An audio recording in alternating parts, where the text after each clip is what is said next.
성도 여러분 반갑습니다. 오늘도 평안하게 잘 지내셨습니까? 우리 주님과 함께 하면서 맡겨주신 사명 즐겁게 감당한 복된 하루가 된 줄로 믿습니다. 이 시간 우리가 함께 은혜를 나눌 본문 말씀 마가복음 11장 27절부터 33절까지에 있는 말씀 봉독합니다. 마가복음 11장 27절부터 33절입니다. 그들이 다시 예루살렘에 들어가니라. 예수께서 성전에서 거니실 때에 대제사장들과 서기관들과 장로들이 나와 이르되 무슨 권위로 이런 일을 하느냐? 누가 이런 일을 할 권위를 주었느냐? 예수께서 이르시되 나도 한 말을 너희에게 물으리니 대답하라. 그리하면 나도 무슨 권위로 이런 일을 하는지 이르리라. 요한의 세례가 하늘로부터냐 사람으로부터냐? 내게 대답하라. 그들이 서로 의논하여 이르되 만일 하늘로부터라 하면 어찌하여 그를 믿지 아니하였느냐 할 것이니 그러면 사람으로부터라 할까 하였으나 모든 사람이 요한을 참 선지자로 여김으로 그들이 백성을 두려워하는지라. 이에 예수께 대답하여 이르되 우리가 알지 못하노라 하니 예수께서 이르시되 나도 무슨 권위로 이런 일을 하는지 너희에게 이르지 아니하리라 하시니라. 아멘. 서로 반목하고 원수와 같이 지내던 사두개파와 바리새파가 예수님을 제거하려고 힘을 모으는 것은 그들이 예수님을 공동의 적으로 생각했기 때문입니다. 왜 예수님이 그들의 공동의 적이 되었을까?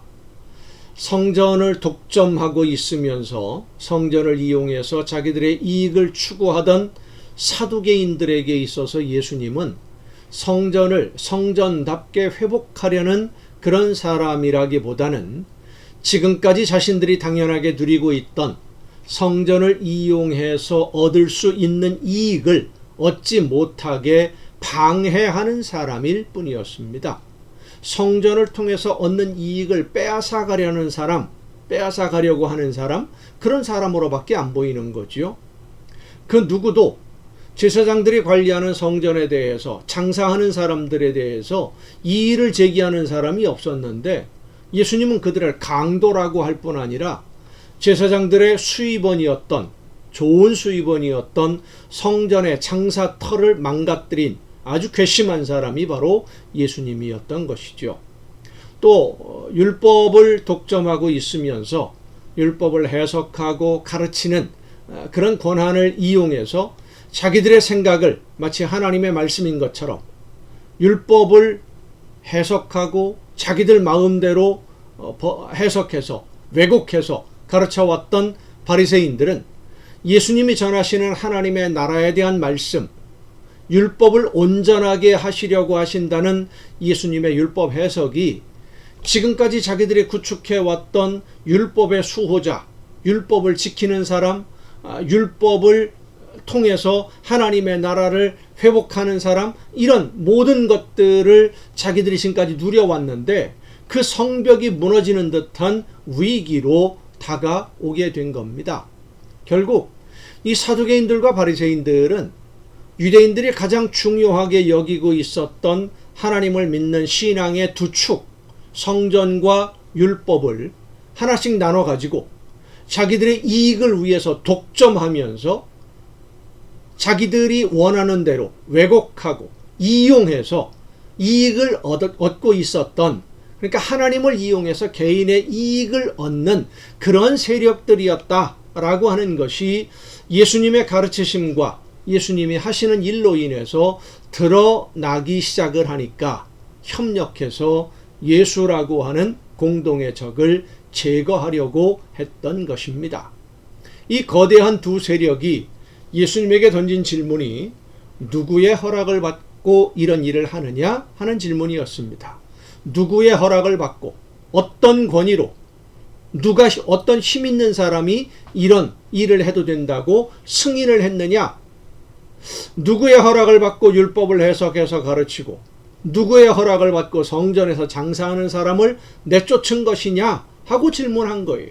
그런데 사실 율법과 성전을 독점하고 있던 자기들의 이익을 위해서 그 성전과 율법을 이용하고 있던 자신들은 이 서기관들, 바리새인들, 그 제사장들은 누구의 허락을 받고 어떤 자격으로 그 모든 일을 해왔고 지금까지 누려왔는지 그들 자신에게 물어봤을까요? 자신들을 돌아봤을까요?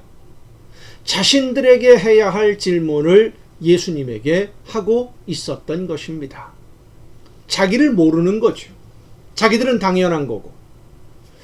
오늘 우리의 신앙생활이 이 바리새인들이나 제사장들처럼 나 자신을 먼저 돌아보고 하나님의 말씀에 비추어 봐야 되는데, 나는 생각하지 아니하고 이웃만 바라보면서, 다른 사람만 바라보면서 그들을 평가하고 판단하고 정죄하고 비난하고 있지는 않은지 우리는 우리 자신을 돌아봐야 됩니다.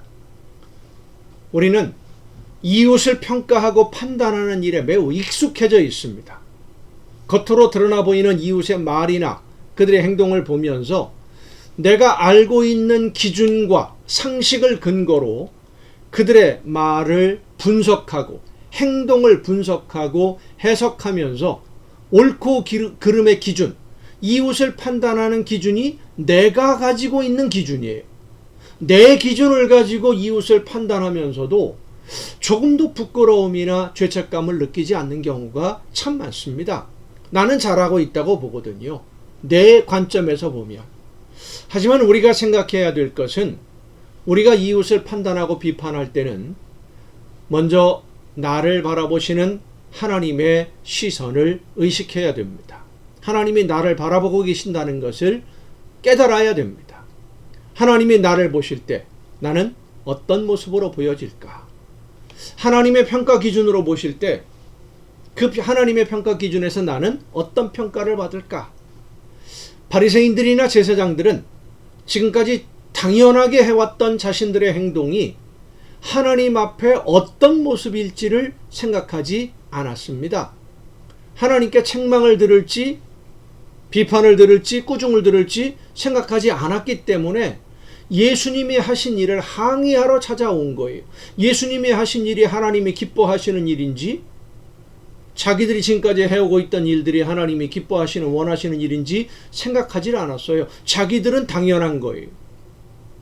그들이 자신들의 행동을 하나님의 말씀에 비추어 볼 수 있었다면 예수님을 찾아와서 항의하기 전에 먼저 자신들의 잘못된 생각과 행동을 하나님 앞에 회개했을 것입니다. 하지만 그들은 자기들의 잘못이나 어리석음을 생각하지 않고 자기들이 누리던 모든 것을 잃을 수도 있다는 생각에 분노했습니다.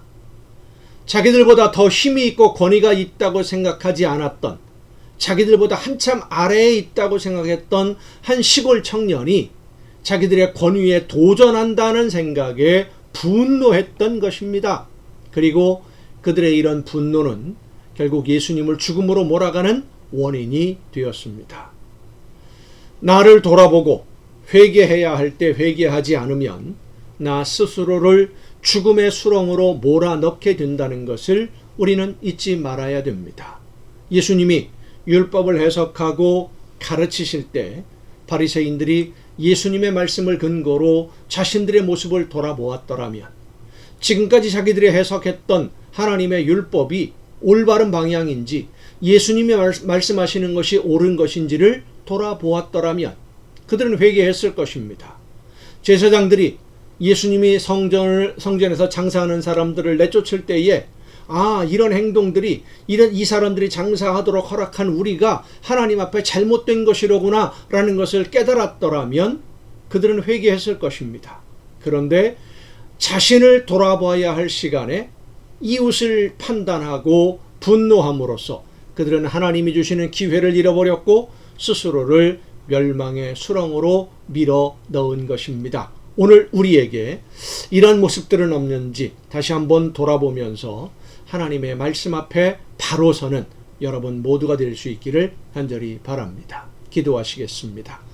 오늘도 크신 사랑으로 저희들을 인도하시고 돌보시는 아버지 하나님, 하나님이 기뻐하시는 뜻을 깨닫고 하나님이 원하시는 대로 먼저 순종하기 위해서 이웃을 평가하고 판단하기보다는 하나님의 말씀 앞에 나를 먼저 비추어 볼 수 있는 우리 모두가 되게 하여 주시옵소서. 이 모든 말씀을 예수님의 이름으로 기도하옵나이다. 아멘. 오늘도 여러분 수고 많으셨습니다. 내일 이 시간 가정예배 시간에 여러분 모두 함께 다 같이 만날 수 있기를 바랍니다. 내일 뵙겠습니다.